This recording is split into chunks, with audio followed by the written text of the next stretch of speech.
For those of you who do not know, I am a huge Walking Dead fan. It's arguably my favorite show along with Supernatural. Supernatural has longevity on The Walking Dead for me, but The Walking Dead, I love it. I seriously do. That is why I decided to go back and rewatch every single season. Now, I have been caught up with the show since the mid-season premiere, or no, it was like episode 4 or 5, I think, of season 2. So I've been current with this show for a long time at this point. So a lot of the episodes I've only seen once or twice. That's about it. And there's a lot of things that I know I've missed over the years and things I've even may have forgotten or things that don't even connect when you're watching it the first go around and now you'll probably pick up. So that is why I decided to rewatch The Walking Dead. Here in this video, we're going to talk about my rewatch experience for The Walking Dead Season 1. So The Walking Dead Season 1 is a short season. It's only 6 episodes long, but boy, do they pack a punch. Now, the pilot episode of The Walking Dead, I still think is the best pilot for any television show I have ever watched, still to this day. It is that incredible. It is so incredible, it could probably be its own short. It could be released in theaters, and it's just The Walking Dead pilot. It is that great. The characters, the atmosphere, and everything that builds just on the pilot is so amazing. I still get goosebumps and just love thinking about it today.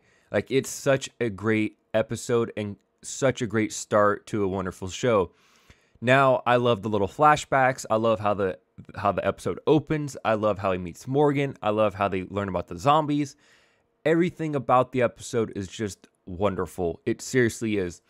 I think the opening 3 minutes of the show, 4 minutes of the show also is probably one of the best openings to any show ever. There's no speaking, there's no anything until Rick says, you know, little girl, I'm a police officer. And then the little girl turns around, it's a zombie, and he shoots her, and boom, that's how you start the show. That's how you start a damn show. You have Rick, our greatest hero in the zombie apocalypse, shoots a little zombie girl. Boom. That's how you start the show. Now, if that's not a way to kick off something, I don't know what is.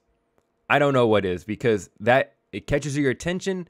And it also shows this show is going to go there. We're going to go to some places, some dark places, and it's going to test humanity on all fronts, but it's going to be a wild ride. Love it. Now, getting out of the atmospheric and characters and everything, all of Season 1 holds up so well for me today. Now, is there a teensy-weensy bit of spotty CGI? Yes, but you have to look hard for it. That's all I'll say. You have to look hard for it, but if you're just an average person, you probably don't even notice it one bit because you really have to look for it.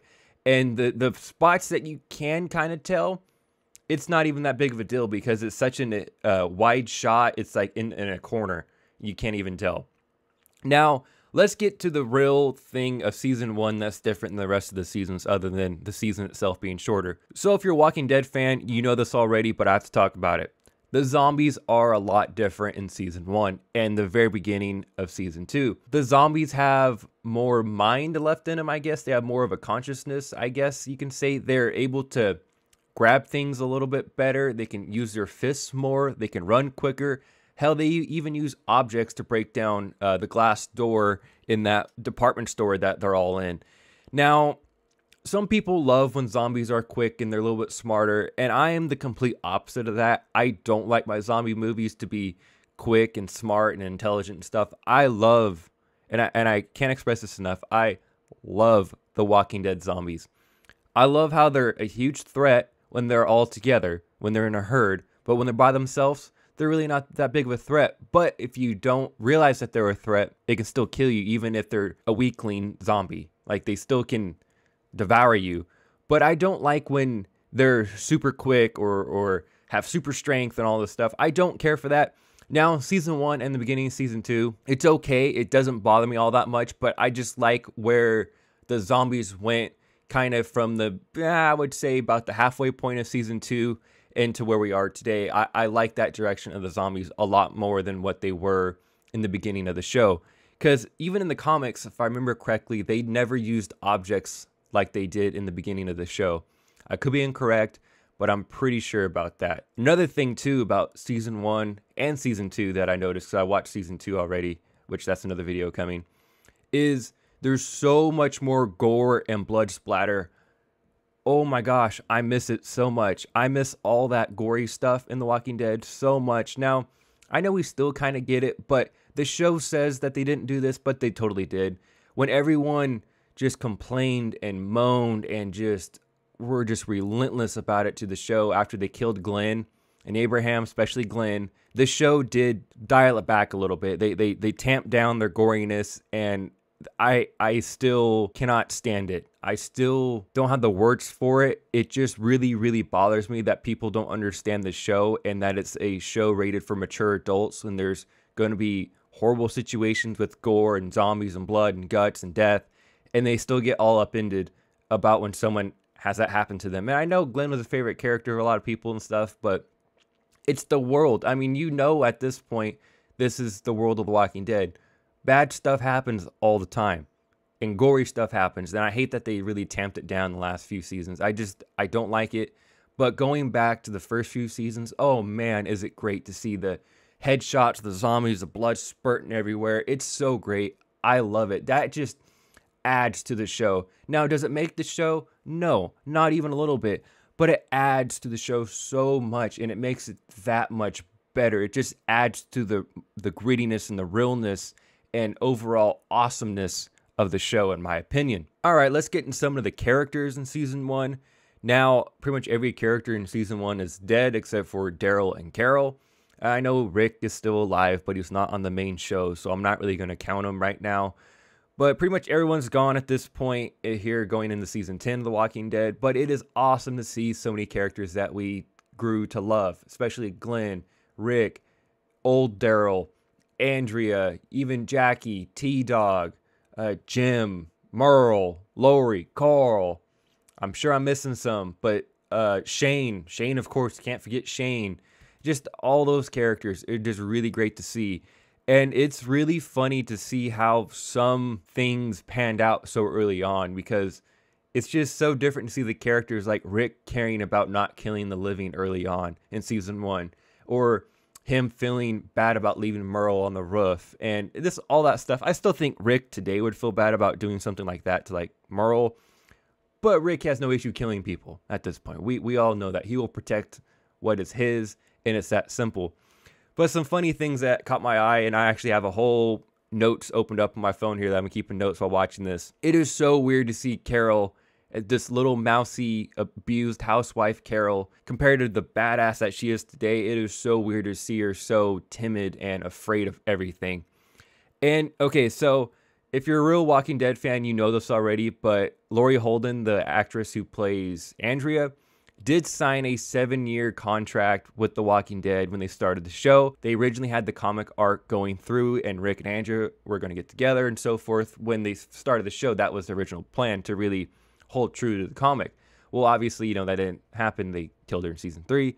Spoiler alert if you didn't know that. But you can tell, because I'm watching the show differently on my rewatch, because I'm looking for things that I didn't watch before, because I know where the story is going, so I'm just watching for kind of background characters and different things and how people look at each other. So I picked up on this when they're trapped in that department store in season 1, when it's Rick and Andrea at the front of the store guarding the doors, the glass doors that the rock zombie breaks through. You see Andrea and Rick talking, and Andrea wants to grab that mermaid necklace for Amy. She gives Rick a look. Now, I know it's just a look, but it's a look of, this guy, I think I might like him. They plant that seed early on. And there's even a point when they get back to the camp, I believe in episode 3 or 4, is when Rick gets back the first time. So I think episode 3, somewhere in there. Well, Rick walks out of his tent after his first night back with Lori and Carl. And you see Carol washing his pants and so forth. And you see Andrea and Amy off to the side of the screen. And Andrea is like totally checking him out. And Amy gives like the approval, like up down look of Rick, and like looks at Andrea like, yeah, he's a good looking dude, like good choice. And I never caught that before, but go back and watch that. It totally happens. It's on the side of the left screen, and it's like 3 to 5 seconds. It's so quick, but it's there. And it's crazy to see what they're kind of setting up. They're planting that seed so early on, Because in the comic book, if you don't know, Andrea and Rick do get together. They're together for a long time before Andrea dies in the comic and so forth. But it's crazy to see that in the show that they were originally going to go in that direction. It's really, really interesting to see. And of course, we have to talk about Shane. Now, people love him, people hate him. I personally love Shane. He's probably one of my favorite characters, especially early on, no doubt. I mean, he's what started my love of The Walking Dead. Not really for me, but my mom was actually the one who caught The Walking Dead on and saw Save the Last One on in season 2, and that's what caught her eye, and watched that episode. And I think it was maybe a week or so later, it was Black Friday, and she bought season 1 of The Walking Dead, and we've been hooked ever since, and we've been The Walking Dead crazies ever since. So really, John Bernthal is the reason why I love The Walking Dead so much, because my mom started watching it because he caught her eye and was like, who's this guy? You know, what's this zombie show? And there we are. Here we are today, loving The Walking Dead because we're crazy nerds. And so Shane has a special place in my heart because he is a really, really cool, tragic, and diverse character. Now, in season 1, Shane isn't crazy in my opinion. And hell, he's not even crazy through season 2 until maybe the end when Lori talks to him and whatever. I'm not going to get into that right now. That's for the season 2 rewatch. But Shane is such a great character. I love Shane. I love Daryl. I love Rick. Now, one character that I still can't stand to this day is Dale. I can't stand Dale. And I know people will defend Dale until the earth blows up, but my gosh, I cannot stand that guy. I liked him in the comic way more. In the show, he just annoyed the hell out of me. He didn't do anything. He added nothing to the group. And I know he was like Mr. Morality, I guess, but he just annoyed me more than he did anything. He is just, I was so glad when he died. But the best way to explain to you how much I don't like Dale is one scene when Glenn and the rest of everyone's driving back, and Glenn has that stolen red Charger, and it's got the sirens going off, and Dale has his binoculars out, and he's like, I'll be damned, it's a stolen car. It's like, dude, it's the end of the world. Who gives a flying about that, man? Like, seriously, who cares? The world is ending. Who cares if someone stole a damn car? Seriously, dude, get over it. Just stuff like that, he drives me crazy. I don't like Dale in the least. Another thing I noticed too, this isn't character driven, but they really needed more pointy weapons. Now early on, obviously they had a lot of guns, at least Rick did when he showed up, and there's a few baseball bats and stuff in camp. But you know, they really needed some pointy stuff, because when the camp gets overrun the very first time, they just kept hitting him with like baseball bats and stuff, and it really wasn't working all that well. They needed, I don't know, just a pointy stick like Morgan had. Something like that. It would have worked a hell of a lot better. It's really odd and kind of funny to see how unprepared they truly were in the beginning, because they just didn't know how to survive through all that stuff yet. It's just kind of weird to see. Also, it's crazy how much Sophia looks like her brothers. Now, if you don't know the actress who plays Sophia, her real life brothers are the two people who played Henry in the later seasons, and it's obviously the brothers and sisters. So it's just kind of funny to see how much they all look alike. So getting back to the real characters on the show, at the time, it didn't really bother me, but you know, it is really messed up that Andrea let Amy turn after she was bit and died.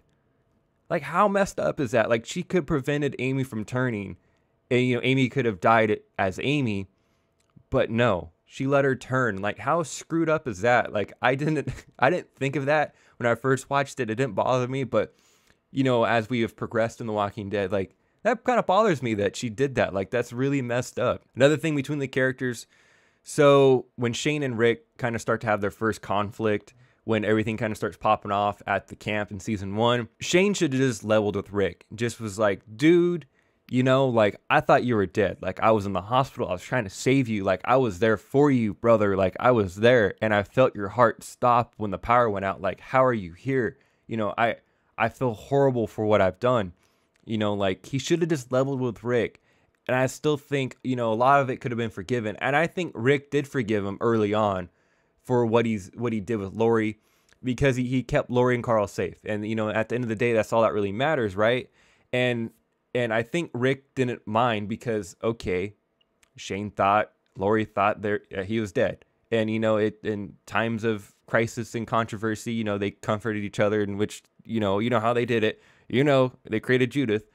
But, you know, it's like, I don't think he cared all that much because, like I said, everyone thought he was gone. But when he came back is when Shane just didn't let it go. And obviously it creates, you know, storylines into season 2. But if Shane would have just leveled with Rick, I think Shane would have been okay. I think he wouldn't have gone off the deep end later on.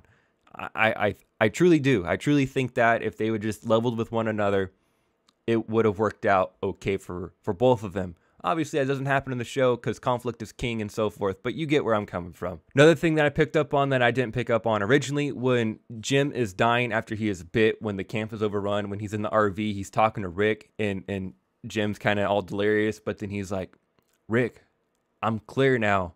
And I was like, oh boy, there's that clear thing again. So the first time we hear, you know, I'm clear or gotta clear or anything with clear was technically Jim in season 1, not even Morgan. But I thought that was a really cool connection, how you hear it in season 1, then you hear it in season 3 later on when Morgan says that. That's really cool. Another thing that they say it, but then I did the math on it real quick. When they meet Jenner, the episode before TS19, I believe it's Wildfire. Now, Jenner says it has been 6.5 months from the very first outbreak in North America, which I assume it's in the United States part. And then it's been 2 months from the global outbreak. So really, all hell's not broke loose for all that long. It's really only been 6 months, really. 6.5 months. So it's really kind of cool to know the time frame of it all, at least in the very beginning. I know it gets very, very convoluted later on because the aging of characters and so forth, and it's hard to figure out. But it's really kind of cool to learn early on kind of what the hell happened. For me, at least, because I'm a very detailed person, learning stuff like that really just adds to the world, and it's really cool to know. One more final character thing that I did notice. So in TS19, that is the season 1 finale.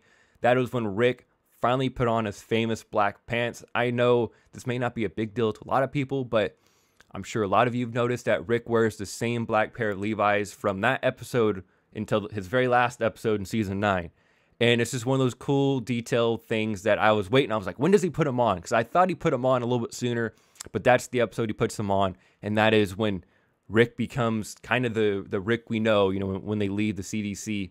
And it's just kind of cool to see, you know, like that kind of started the new Rick Grimes. And another thing that I did pick up on, and I find it so odd. So getting back to the blood and gore of it all, of the whole show, and how it's kind of been tamped down and censored in recent years. Seasons 7, 8, and 9 have been tamped down a bit, at the very least. It definitely has. Let's go watch the earlier seasons. It's been censored a little bit. But it's so weird that nowadays, ever since I believe season 3, the show has been rated MA for mature adults, okay? But in season 1 and 2, the show is rated TV-14, and it had more gore and violence in it than it does now. Now, riddle me that one. That makes no sense to me whatsoever. But that's where we are. That's so weird to me, but I don't have an answer for it. It's just weird how ratings of shows work, and I don't get any of that stuff at all, like how you can't say the F word when a show's rated MA, like on AMC, but you can say other words that are just as offensive as the F word or whatever, and I just don't get all the TV ratings, but I just find it super, super interesting that early on, to me, when it was some of the most bloodiest and goriest of The Walking Dead. Now, I know we get more gory as it kind of goes on in some ways, in some aspects, but just headshots and zombies alone are very gory in the first couple seasons compared to later on, and it's rated TV-14. Now, I don't have an answer for that. I just find that incredibly interesting. Now, I know my Walking Dead rewatch is different than probably a lot of people's rewatch because I'm not technically going through each episode, breaking down each episode. You know what goes on. You're a Walking Dead fan if you're watching this.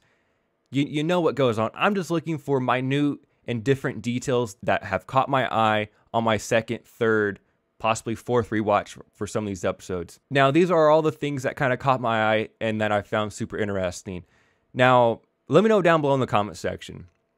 Have you rewatched The Walking Dead? And if you did, have you noticed some of these different details that I did? Because for the first season, at least, this is technically, I think, the third time I'm watching through it.